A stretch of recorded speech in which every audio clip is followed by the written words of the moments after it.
Le repli est historique. En 2012, les ventes de cigarettes ont reculé de 5% en volume, une ampleur inégalée depuis 10 ans. Cela représente 2,5 milliards de cigarettes en moins, même si la réalité est plus contrastée.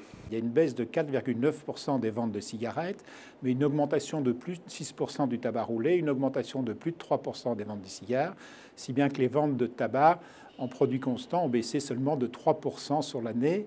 Alors oui, c'est une bonne nouvelle, parce qu'il y a très longtemps qu'on n'avait pas eu de baisse de la consommation globale du tabac en France. En un an, le prix des cigarettes a augmenté de 13% en France. Outre l'argument de santé publique, c'est plus de recettes dans les caisses de l'État, près de 14 milliards d'euros. Les buralistes dénoncent une nouvelle hausse des taxes au 1er juillet face à une concurrence qui se diversifie. Depuis 2004, 6 000 buralistes ont fermé, c'est 20 000 emplois. Comment voulez-vous imposer des mesures supplémentaires au réseau de distribution officiel si on ne se préoccupe pas du marché parallèle? Avant 2004, le marché parallèle représentait 3%. Nous en sommes à 21-22%, que ce soit les ventes transfrontalières, que ce soit les réseaux qui vendent à la sauvette un peu partout dans les rues, que ce soit les ventes sur Internet où les saisies ont été multipliées par 6 en 12 mois.